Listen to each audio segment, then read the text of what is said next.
बिस्मिल्लाहिर्रहमानिर्रहीम। अस्सलाम वालेकुम नाज़रीन, ज्यूरिस्ट फाउंडेशन के चैनल ITS से रियाज़ हनीफ राही एडवोकेट सुप्रीम कोर्ट हाज़िर खिदमत है।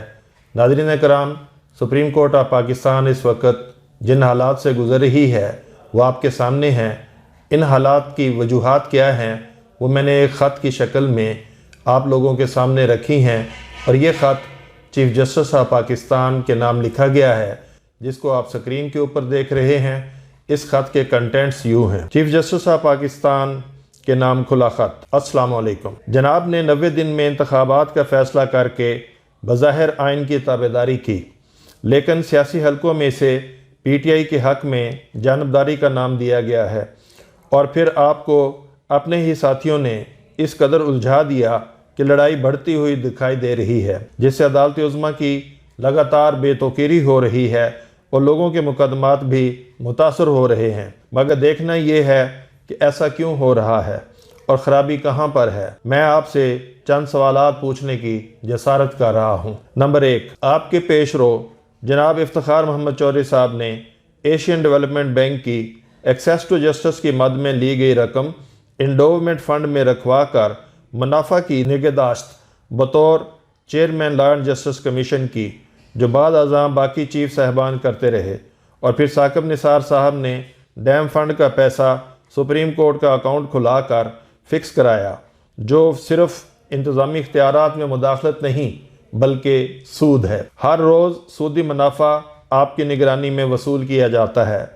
कुरान खोल कर देखें, क्या ये खुदाई अहकामात की सरीहन खिलाफ वर्जी नहीं। नंबर 2, ग्रेड 22 के लोगों को 2 प्लाट दिए जा रहे थे, तो इफ्तिखार मोहम्मद चौधरी ने नवाज़ अब्बासी का बेंच बनाकर सुप्रीम कोर्ट के जजेस के लिए भी ये फ़ायदा मांग लिया और सुप्रीम कोर्ट के जजेस ने 44 प्लाट इस्लामाबाद के महंगे सेक्टरों में लिए और बेचे। प्राइम मिनिस्टर पैकेज के तहत मिलने वाले इन प्लाटों को हाई कोर्ट गैर कानूनी कह चुकी है। आप भी ये फ़ायदा ले चुके हैं।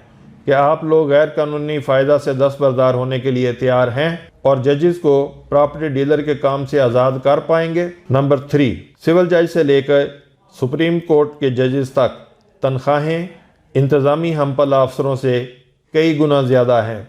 हालांकि इंसानों की ज़रूरियात एक सी हैं और फिर हुकूमत ने कई प्यारों को आपसे भी ज़्यादा मराद दी हुई हैं, जिसमें इलेक्शन कमीशन, चेयरमैन नैब, PSO के MD, चेयरमैन पेपरा वगैरह हैं। क्या आप पूरे पाकिस्तान में स्केल वाइज तनख्वाह बराबर करने का आर्डर पास करने की जरूरत रखते हैं। नंबर 4, क्या जजेस ने तनख्वाह के अलावा अपने चैम्बरों को तो आबाद नहीं कर रखा और इन चैम्बरों के केस आउट ऑफ टर्न क्यों लगते हैं।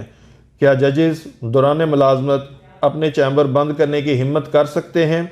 नंबर 5, 31 जुलाई 2009 को Sindh high court bar association वाले केस के फैसला की बुनियाद 3 नवंबर 2007 के सुप्रीम कोर्ट के 7 रुकनी बेंच के आर्डर पर रखी गई है, जिसके जाली होने में कोई शक नहीं। इस फैसले ने अदलिया को तकसीम किया। आज आप इफ्तिखार ज़दा जजेस में उलझे हुए हैं। क्या आप थाना सेक्रेटेरिएट के SHO को पर्चा दर्ज करने का ऑर्डर करके असल हक़ाइक़ जानेंगे। नंबर 6, SMC और HRC केस बाकायदा तौर पर इफ्तिखार चौधरी के दौर में 2005 से दर्ज होने शुरू हुए। इससे पहले 1973 से 184(3) के नीचे कॉन्स्टिट्यूशन पिटीशन दर्ज होती थी। इसके तरीक़ाकार पर बहस करने से पहले क्या ये देखना ज़रूरी नहीं कि ये इख्तियार आइन में तरमीम किए बगैर इस्तेमाल करना कानून साजी के अमल में मुदाखलत है। नंबर 7, सुप्रीम कोर्ट की नई बिल्डिंग के डिज़ाइनर गैर मुस्लिम थे, जिन्होंने नक्शा बनाते वक्त बाकायदा मस्जिद की प्रोविज़न ना रखी। 30 साल से ज़ायद अरसा गुजरने के बावजूद अब तक मस्जिद का संग बुनियाद ना रखा गया है। जिस जगह नमाज पढ़ी जाती है इसके ऊपर आपकी अदालत है। मस्जिद को बुलंदी देना खुदाई हुक्म है, जो सूरह नूर के लफ्ज़ तरफ़ाओ से वाज़े है। खुदा के नाम को बुलंदी देने में क्या रुकावट है। चीफ साहब, दर्ज बाला सवालात का जवाब आर्डर की शक्ल में दें, क्योंकि आप खुदा के साथ झगड़े के मुतहम्मल नहीं हो सकते।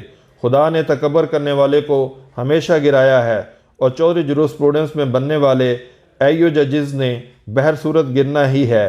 कुरान पाक में फ़िरौन, नमरूद और शद्दाद के किस्से बयान करने में निशानियां हैं। आप PLD 1994 सुप्रीम कोर्ट 885 वाले फैसले में मुनीर खान साहब की जजेस से मुतल्लिक लिखी गई हदीस को भी ज़रूर पढ़ें। आला अदलिया के जजेस तो अपने बारे में भी फ़ैसला करने का इख्तियार रखते हैं, जो रिक्यूज़ल की शक्ल में देखने में आते हैं। दर्ज बाला सवालात हल करने से नीचे तक एहतसाब का अमल शुरू हो जाएगा, ताफ़ुन ख़त्म होगा और सफाई हो जाएगी। कार दुनिया में गमज़दा रहो या शाद रहो, काम कुछ ऐसा करो यहाँ कि बहुत याद रहो। अपने मेज़बान रियाज़ हनीफ राही एडवोकेट सुप्रीम कोर्ट को इजाज़त दीजिए। अल्लाह हाफ़िज़।